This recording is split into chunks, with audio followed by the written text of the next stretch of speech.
ഒന്ന്. രണ്ടാമത്തെ കാര്യം നിങ്ങൾ ഈ സ്വർണ്ണമാല ഈ പത്രാത്തിൽ നിങ്ങൾ വെക്കുകയാണോ മറ്റേ നിങ്ങളുടെ പത്രാത്തിനൊക്കെ വലിയ ബുദ്ധിമുട്ടാവും. തലശ്ശേരിയിൽ നിന്ന് ഇതേ വണ്ടിക്ക് ഇതിന് മുന്നേ പോയ വണ്ടിക്ക് തലശ്ശേരി ഇന്നലെ കയറിയ വണ്ടി കോപ്പറേറ്റീവ് ഹോസ്പിറ്റൽ നേഴ്സിന്റെ അമ്മയാണ്. അവരുടെ കഴുത്തിലെ മാല പിടിച്ച് കഴുത്ത് മുറിഞ്ഞു. ബാക്കി 8 പവന്റെ മാലയാ, 3 പവനെ കിട്ടിയിട്ടും ബാക്കി കള്ളനെടുത്തുകൊണ്ട്. അതുകൊണ്ട് നിങ്ങൾ പത്രാത്തിനും കാര്യങ്ങളൊക്കെ ഇട്ടോ, പക്ഷെ മൊബൈൽ പോയാലും കൂടെ നിങ്ങൾക്ക് കിട്ടും. ബാക്കി സ്വർണ്ണമാല പോയാൽ നിങ്ങൾക്ക് കിട്ടാൻ വളരെയേറെ ബുദ്ധിമുട്ടാണ്. ഒരു കാരണവശാലും കിട്ടില്ല.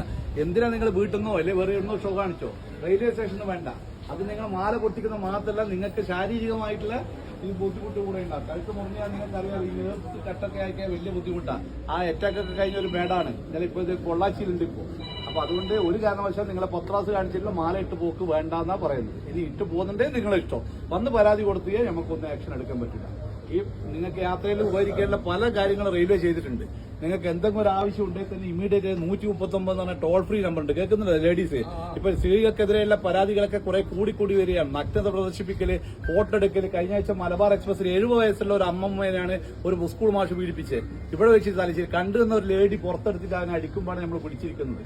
അപ്പോ അതുകൊണ്ട് പ്രത്യേകം പറയുന്നത്, ഇങ്ങനെ എന്തെങ്കിലും ഒരു സംഭവം ഉണ്ടെങ്കിൽ നിങ്ങൾ വിളിക്കേണ്ട നമ്പറാണ്. ലേഡീസ് പ്രത്യേകം ശ്രദ്ധിക്കുക.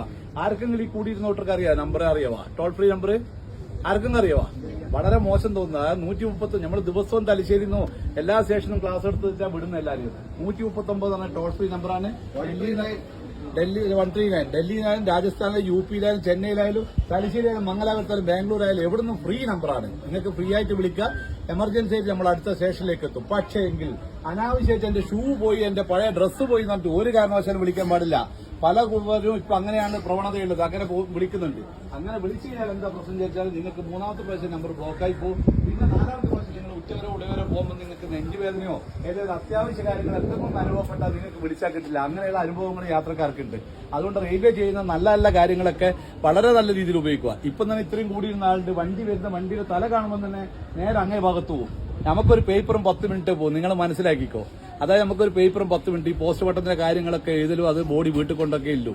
വീട്ടിലും കൂടി നമ്മൾ കൊണ്ടുപോയില്ല. അതിലും ബാക്കി ഹോസ്പിറ്റൽ അധികം കൊണ്ടുപോകും. അതുകൊണ്ട് അങ്ങനെയുള്ള മരണം നിങ്ങളെ മക്കളെയും നിങ്ങൾ ക്ഷണിച്ചു വരുത്തണ്ട. തിരിച്ചറിയാൻ പറ്റാത്ത ആർക്കും കാണുന്നുണ്ടെങ്കിൽ ഞാൻ മൊബൈലിൽ കാണിച്ചു തരാം. വളരെ വളരെ ദയനീയമായ സംഭവങ്ങളാണ് ഈ അടുത്ത കാലത്ത് നടന്നുകൊണ്ടിരിക്കുന്നത്. നിങ്ങൾക്ക് ഒറ്റയ്ക്ക് ലേഡീസിനെ യാത്രയാക്കാൻ പലരും പറയും റെയിൽവേയിൽ മക്കളെ ഒറ്റയ്ക്ക് യാത്രയാക്കാൻ പറ്റൂല, അല്ലെങ്കിൽ പേടിയെ. ഇപ്പൊ ഒരു പേടിക്കേണ്ട ഒരു ആവശ്യമില്ല. നമ്മൾ നിങ്ങളെ പിന്തുടരുന്നുണ്ട്. പിന്നെ നമ്മുടെ ഉദാഹരണത്തിൽ ഇപ്പൊ മംഗലാപുരം എന്ന് പറഞ്ഞാൽ തിരുവനന്തപുരം വരെ വരുന്ന ഒരു യാത്രക്കാരി ഒരാളാണെങ്കിൽ, സിംഗിൾ ലേഡി ആണെങ്കിൽ RPF-ന്റെ വനിതാ കോൺസ്റ്റബിൾ എല്ലാ സ്റ്റേഷനിലും പോയിട്ട് മേരി സഹേലി എന്ന് പറഞ്ഞ ഒരു പരിപാടിയുണ്ട്.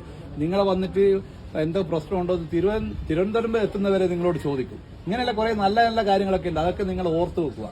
ഒരു ഡോക്ടർ ചെയ്തതാണ് 139ന്റെ അജ്ഞത കൊണ്ട് ചെയ്തു വെച്ചതാണ്. കണ്ണൂരിൽ നിന്ന് കോഴിക്കോട് വരെ പോകേണ്ട ഡോക്ടറാണ്.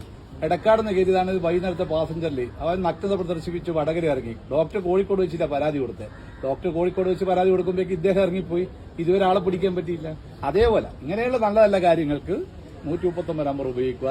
രണ്ടാമത്തെ കാര്യം, നിങ്ങളുടെ മക്കൾ പറയും അച്ഛനും അമ്മേനെടുക്കും ഗേൾ ഫ്രണ്ടോടും ബോയ് ഫ്രണ്ടോടും സംസാരിക്കാൻ നെറ്റ് കിട്ടുന്നില്ല. ബോയ് ഫ്രണ്ടോട് സംസാരിക്കേണ്ടിയിട്ടാണ്. അത്ര അത്യാവശ്യമൊന്നുമില്ല. നിങ്ങൾ വിടണ്ട, നിങ്ങളെ വീട്ടിൽ തന്നെ ഇരുത്തിക്കൂ. അങ്ങനെയുള്ള മരണങ്ങളും നടന്നിട്ടുണ്ട്. നമ്മളെ അനുഭവ സമ്പത്ത് കൊണ്ട് പറയാണ്. നിങ്ങളുടെ മക്കളെയും നിങ്ങളുടെ കുടുംബം ഞമ്മക്കും കൂടെ വളരെ വേണ്ടപ്പെട്ടതാണ്. ഭദ്രമായ സുരക്ഷിതമായ ഒരു യാത്ര നമ്മൾ കൂടി വാഗ്ദാനം ചെയ്യുന്ന അതിന്റെ പേരിലാണ് ഞാൻ നിങ്ങൾക്ക് ഈ ക്ലാസ് എടുത്ത് തരുന്നത്. നമ്പർ ഏതാ ഓർമ്മയുണ്ടോ? ലേഡീസ് പറ, ഏതാ നമ്പർ? അത് നിങ്ങൾ മാത്രമല്ല, നിങ്ങളെ പരിചയക്കാരോടൊക്കെ പറയണം. ഇപ്പൊ ട്രെയിൻ യാത്ര ഏറ്റവും സുഖമാണ്. കോഴിക്കോട് നിന്ന് വണ്ടി കണ്ണൂരൊക്കെ എത്താൻ വെറും 50 മിനിറ്റ് വേണ്ടു. കഴിഞ്ഞ ആഴ്ച കണ്ടില്ല നിങ്ങൾ ഫേസ്ബുക്കിലൊക്കെ കാണുന്നില്ല, 50 മിനിറ്റ് വേണ്ടു. നിങ്ങൾ ബസ്സിലാണെങ്കിൽ 5 മണിക്കൂർ യാത്രയാണ്. അതുകൊണ്ട് തന്നെ യാത്രക്കാർ കൂടി വരികയാണ്. നിങ്ങളിത് വേണ്ട രീതിയിൽ ഉപയോഗിക്കുക. നമ്മളും നിങ്ങളെ കൂടെ ഉണ്ടാവും. ഓക്കെ. Thank